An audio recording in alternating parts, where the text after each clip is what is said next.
Hello and welcome back to Battle for Agatharia. In this video we're going to be doing a time lapse of the heights map painter.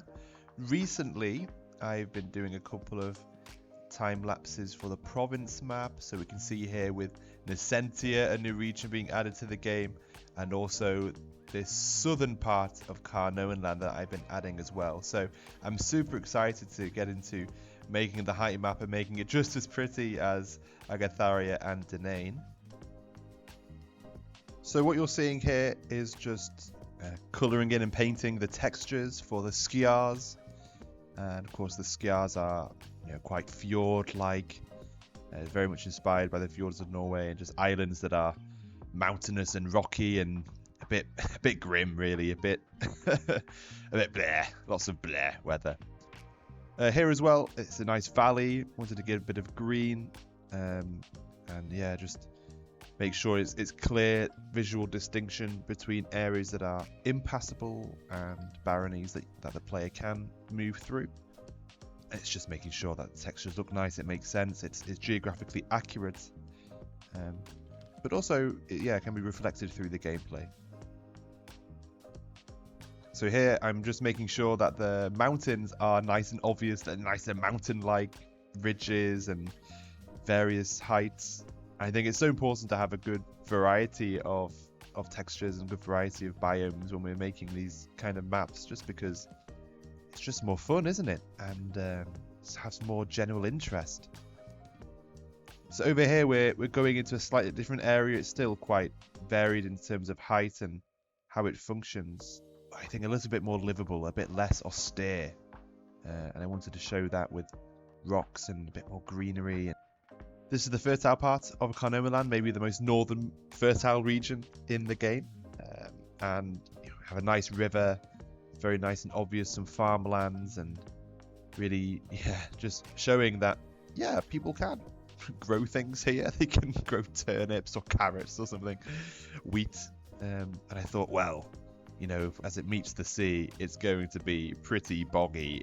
If you're able to have good soil, it also indicates there's going to be some bogs, and no one likes to step their foot in bogs, but it does indicate that there's a potential for good civilization at some point further away from the delta. And then just at the edge, making sure that again there's another visual distinction. A lot of the outside area beyond the dark red line there isn't going to be visible to the player. So for a lot of the exterior there, I added lots of mountains. I think I'll probably, in future map expansions when I go there, change it a bit. It's not all going to be just as mountainous, and I wanted to reflect that. Even though this particular area over here is impassable, in later expansions, there will be provinces, there will be people groups, there will be interesting people there, interesting mechanics I'm sure as well. So now moving further south, this is a colonial island, kind of a atoll, a bit of a warmer area really. I wanted to take inspiration from various tropical islands. Now this region isn't necessarily tropical, but I still wanted to have it visually different. Looking here now at Nentia. I'd already done this part when I had this as the edge of the map, but I just needed to tweak it slightly to make it more in line with the different provinces. When it comes to provinces, it's important to have the terrain link up visually with the rest of the map. So that's what I'm doing here. I'm basically blotting out farmlands and woodlands and all these different things, and trying to mix up Mediterranean farmland terrain type with Northern European farmlands, just to give some visual interest, because the way that the terrain works is that it's tied to a particular barony rather than a county, and it's just easier for me and easier for the player if they are reflective of the situation. Here I'm just smoothing out the height map around the coast, and now beginning to have some extra height. Here I wanted to have a good coast. Pretty self-explanatory, not a big drop-off.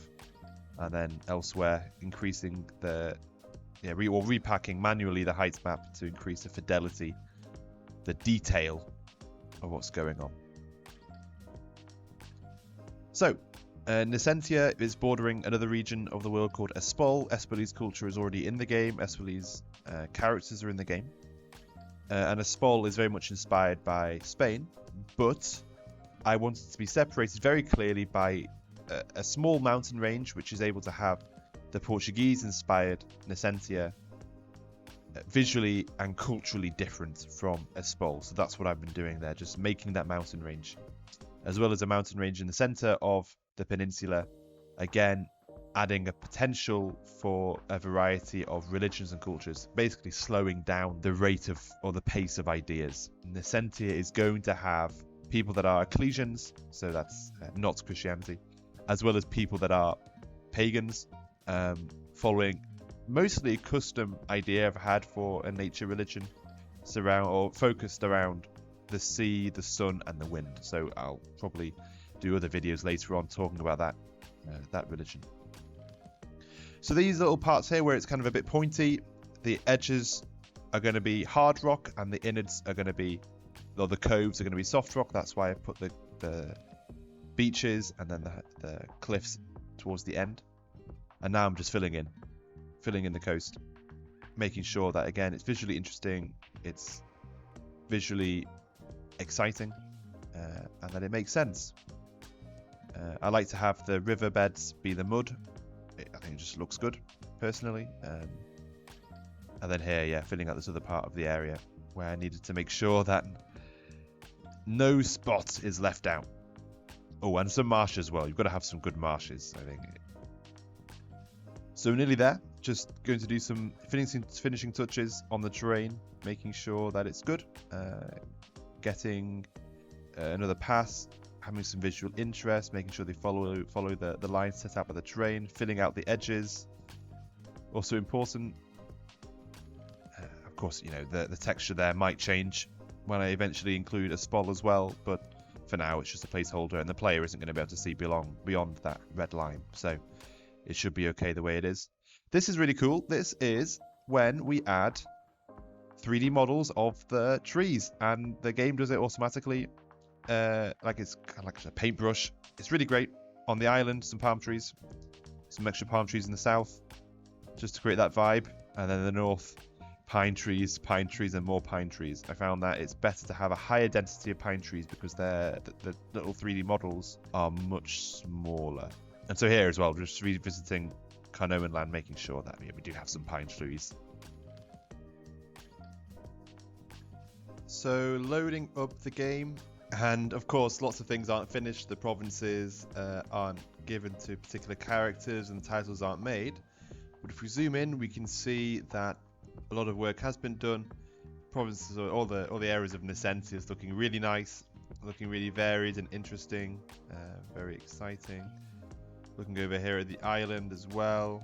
Yep, very interesting. Let's go up a bit further north to Konoma land as well. To all these skiars and fjords, and we can see, yeah, exactly how the passes can be traversed, how they can get through these different areas. Looks really nice, really interesting, really good. Just coming up here, we can have a quick look. Yeah, I'm liking it. This is looking really good. I think the next steps will just be to do some final touches and to start applying and assigning to different titles and characters and that kind of thing. So thank you very much for watching. Goodbye now.